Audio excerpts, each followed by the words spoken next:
Welcome back, YouTube, and thanks for tuning in. Today, we're diving deep into the world of premium statues with the jaw dropping Prime 1 Studios Justice Buster. Whether you're a DC fan or just appreciate top tier craftsmanship, you're in for a treat as we examine this masterpiece that brings the Justice League's ultimate weapon to life. Enjoy as we dissect every intricate detail, discuss the design choices, and uncover the story behind this iconic piece. Let's get into it.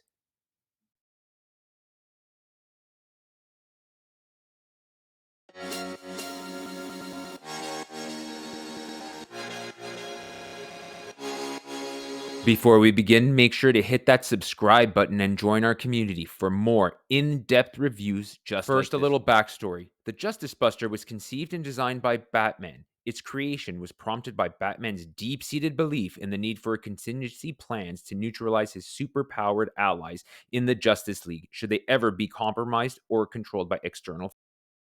The design of the Justice Buster reflects Batman's meticulous nature and strategic mindset. It is a highly advanced exosuit equipped with cutting edge technology and tailored to counter the specific powers and abilities of each member. Batman's motivation for creating the Justice Buster lies in his commitment to protecting humanity and the world. Acknowledging the immense power possessed by his fellow Justice League members, Batman considers the potential threats that could arise if any of them were to turn against the greater good. The Justice Buster serves as a contingency plan, providing Batman with the means to neutralize threats from within the League while minimizing collateral damage. The Justice Buster is prominently featured in the Tower of Babel storyline written by Mark Waid and published in Justice League of America comics. In this storyline, Batman's secret files containing detailed plans to incapacitate his teammates are stolen by Ra's al Ghul, leading to dire consequences. Moreover, the Justice Buster is a narrative device that explores the moral and ethical dimensions of superheroism, emphasizing Batman's dedication to protecting humanity even at the cost of potentially alienating his closest allies. As has become customary with these giant Prime 1 pieces, this came in on a pallet and consisted of 3 large boxes. And here they are in the display area for relative size comparison. A quick closer look in case anyone wants specific dimensions of each. Total combined shipping weight is 84.1 kilograms and a net weight of 63 kilograms, or 185 and 141 pounds, respectively. Just to further showcase the actual size of these boxes, here are the specifics of one of them: 33 by 32 by 17 inches. Once removed from the shippers, we have 3 uniquely different and highly detailed art boxes. Inside, we are greeted with 6 separate layers and over 80 individual pieces. Here we have layer 1 still wrapped up. Unwrapped, we see the monstrous base. Layer 2 of 6, wrapped up. Unwrapped, we see it's containing the headstands, weaponry, and several appendages. Layer 3 of 6, still wrapped up. Unwrapped, we see this layer containing the torso, pelvis.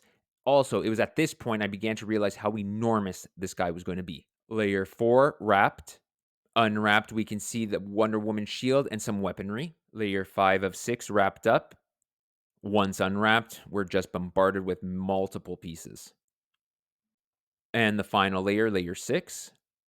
Unwrapped, we have the Batman's portrait as well as the background wall. Note the empty space where the quarter scale Batman would have been included should I have opted for the deluxe edition. I just wanted to insert some relative size shots for you here. First, we have the pelvis and one leg next to the Prime 1 quarter scale Batman New 52, a larger quarter scale to begin with. Next to it, we have a close up of the Breaker's fist next to mine. And finally, here I am holding the torso of the Justice Buster in front of me. Simply gargantuan. Looks like a football shoulder pads for a receiver. Here's a quick little behind the scenes shot, some B-roll footage of how much room is required just to assemble this big guy. I had secured number 13 of only 100 of these. Here's the base art in case anyone's curious of it. Before assembling, I would highly recommend you familiarize yourself with the detailed instructions. There are 96 individual steps. Also, Prime 1 put out a great assembly video should you get stuck.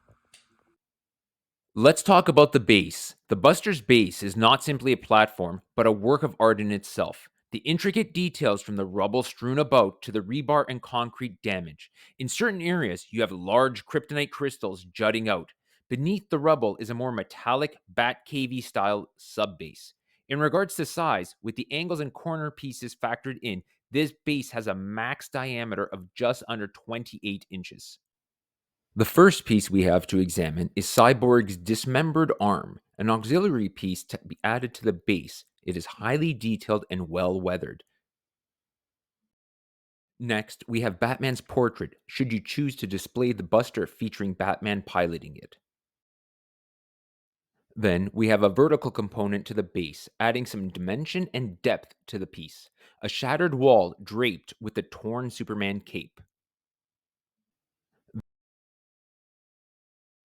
Here we have the Justice Buster's portrait. It's very cool and unique. It's a modern and sleek interpretation and reminiscent of other Batman armors, such as the Hellbat. This does feature a light up as well around the eyes. Next, we have the right hand fist, ultra detailed and reminiscent of a Prime 1 Transformer piece. Here, you can see the three LED light up knuckle features, used to represent the red sun energy that weakens Superman and to overpower him. And then we have one of the many guns adorning this armor. The fractured shield of Wonder Woman, magnetized to the side of the base. Highly weathered and damaged, but still showcasing a great metallic paint application. Here we have the toes of the piece, very well textured right down to the mud on them. A nice touch is the felt bottoms on them, and they are all color coded for easy assembly. The right arm gauntlet with massive blades attached to the top of it. Two separate large-scale guns. The shoulder-mounted non-mini gun has an LED feature as well. The left leg here is massive and solid. The distressed and obvious battle scars are littered throughout. Here, we have the right leg and pelvis. Not only monstrous, but extremely heavy. This piece alone was easily 9 to 11 pounds by itself. Next to that, we have the two portrait stands, each custom to the unique portrait, and both have matching base art underneath. Both are heavy and magnetized, allowing for multiple display options. Following that, we have Aquaman's broken trident, as well as the rear-facing spikes, which can be displayed in an open or closed position, which sits flush with the back. The upper torso of this piece is all one unit and super impressive. It is solid and heavy, well damaged and painted beautifully. It features several distinct light-up quadrants throughout. Here, we have a time-lapse of the assembly as well as some glamour footage of the piece. The typical 360-degree view was not going to work for this big monster. The paint and sculpt is superb. Various shades and colors make it stand out and look amazing. Very lifelike shading and paint applications, including the trophies of the conquered Justice League members. You have the Flash's cowl, a destroyed Green Lantern's lantern, Aquaman's broken trident, Cyborg's arm, Wonder Woman's fractured shield, and finally Superman's disheveled cape across the back.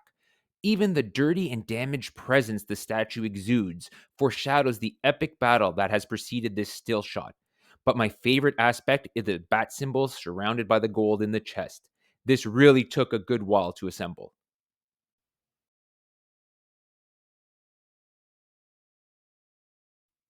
Showcasing some display options, as I opted for the Justice Buster version only, it has two portrait displays, as well as the opened and closed vents in the front and back.